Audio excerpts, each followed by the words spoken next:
You, John Fitzgerald Kennedy, do solemnly swear. I, John Fitzgerald Kennedy, do solemnly swear. That you will faithfully execute the office of President of the United States. That I will faithfully execute the office of President of the United States. And will, to the best of your ability.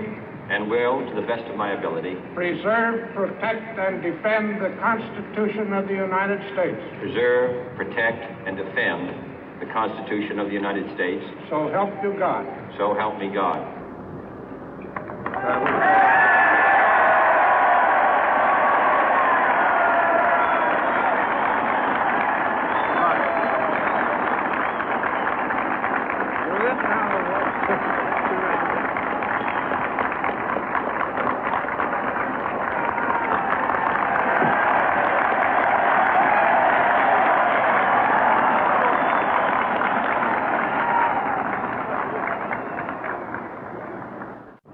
Vice President Johnson, Mr. Speaker, Mr. Chief Justice, President Eisenhower, Vice President Nixon, President Truman, Reverend clergy, fellow citizens. We observe today not a victory of party, but a celebration of freedom, symbolizing an end as well as a beginning, signifying renewal as well as change. For I have sworn before you and Almighty God the same solemn oath our forebears prescribed nearly a century and 3/4 ago.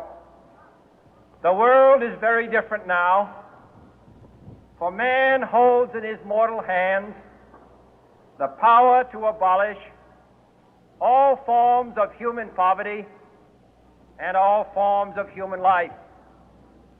And yet the same revolutionary beliefs for which our forebears fought are still at issue around the globe.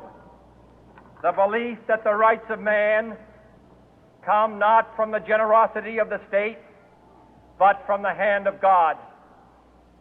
We dare not forget today that we are the heirs of that first revolution.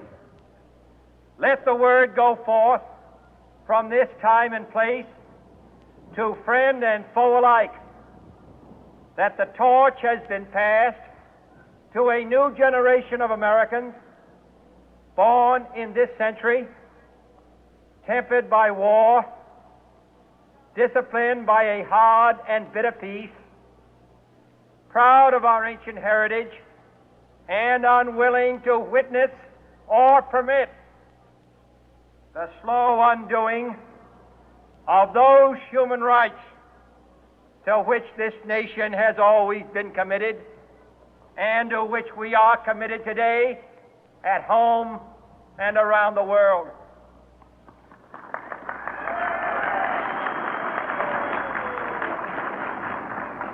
Let every nation know, whether it wishes us well or ill, that we shall pay any price, bear any burden, meet any hardship, support any friend, oppose any foe to assure the survival and the success of liberty.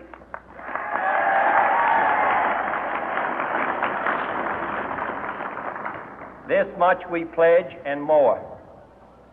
To those old allies whose cultural and spiritual origins we share, we pledge the loyalty of faithful friends. United, there is little we cannot do in a host of cooperative ventures. Divided, there is little we can do, for we dare not meet a powerful challenge at odds and split asunder. To those new states whom we welcome to the ranks of the free, we pledge our word that one form of colonial control shall not have passed away merely to be replaced by a far more iron tyranny.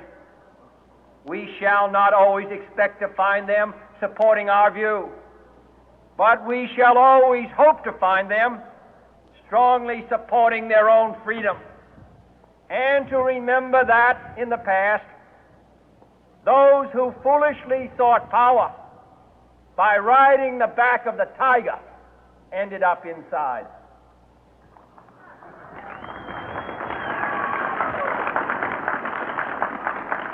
To those people in the huts and villages of half the globe struggling to break the bonds of mass misery, we pledge our best efforts to help them help themselves for whatever period is required, not because the communists may be doing it, not because we seek their votes, but because it is right.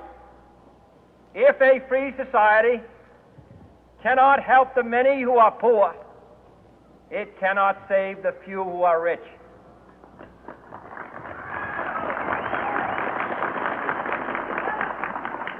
To our sister republics south of our border, we offer a special pledge to convert our good words into good deeds, in a new alliance for progress, to assist free men and free governments in casting off the chains of poverty.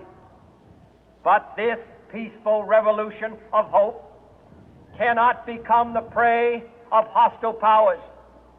Let all our neighbors know that we shall join with them to oppose aggression or subversion anywhere in the Americas. And let every other power know that this hemisphere intends to remain the master of its own house.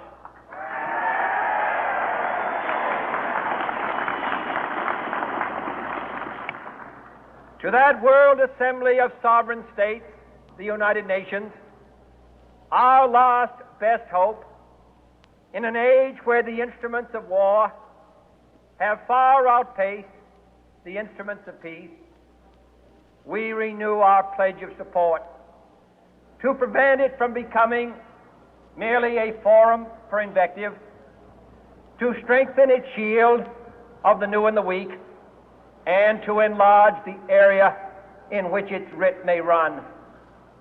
Finally, to those nations who would make themselves our adversary, we offer not a pledge, but a request that both sides begin anew the quest for peace. Before the dark powers of destruction, unleashed by science, engulf all humanity in planned or accidental self-destruction, we dare not tempt them with weakness, for only when our arms are sufficient beyond doubt can we be certain beyond doubt that they will never be employed. But neither can two great and powerful groups of nations take comfort from our present course, both sides overburdened by the cost of modern weapons, both rightly alarmed by the steady spread of the deadly atom, yet both racing to alter that uncertain balance of terror that stays the hand of mankind's final war.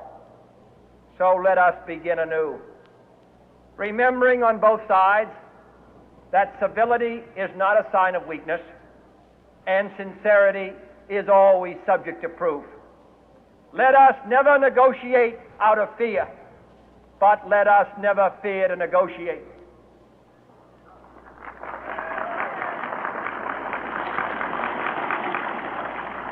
Let both sides explore what problems unite us, instead of belaboring those problems which divide us. Let both sides, for the first time, formulate serious and precise proposals for the inspection and control of arms, and bring the absolute power to destroy other nations under the absolute control of all nations.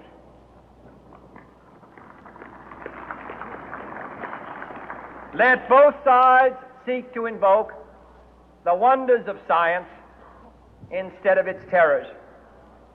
Together, let us explore the stars, conquer the deserts, eradicate disease, tap the ocean depth, and encourage the arts and commerce. Let both sides unite to heed in all corners of the earth the command of Isaiah to undo the heavy burden and let the oppressed go free. And if a beachhead of cooperation may push back the jungle of suspicion, let both sides join in creating a new endeavor, not a new balance of power, but a new world of law, where the strong are just and the weak secure and the peace preserved. All this will not be finished in the first 100 days, nor will it be finished in the first 1,000 days, nor in the life of this administration, nor even perhaps in our lifetime on this planet. But let us begin.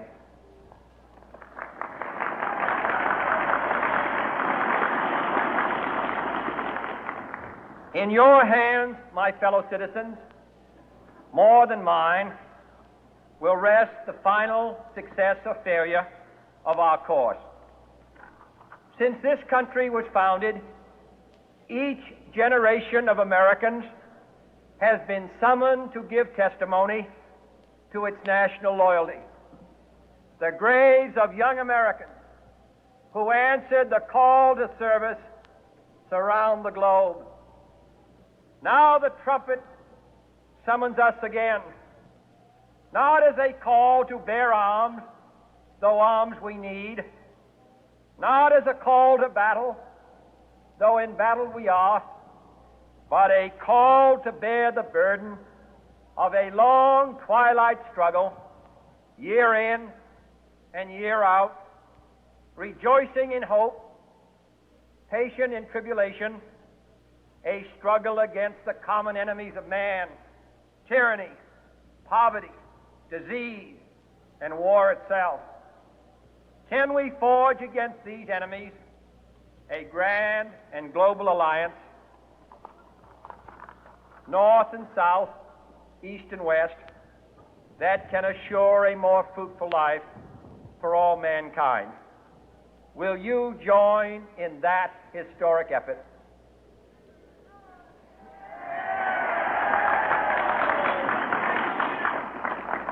In the long history of the world, only a few generations have been granted the role of defending freedom in its hour of maximum danger. I do not shrink from this responsibility. I welcome it.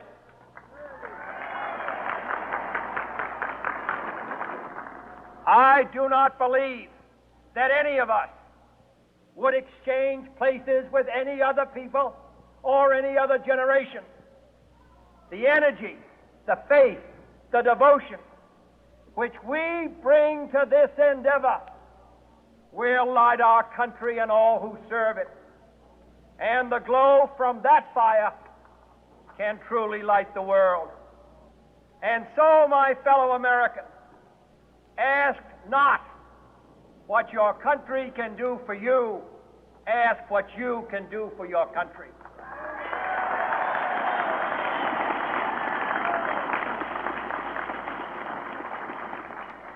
My fellow citizens of the world, ask not what America will do for you, but what together we can do for the freedom of man.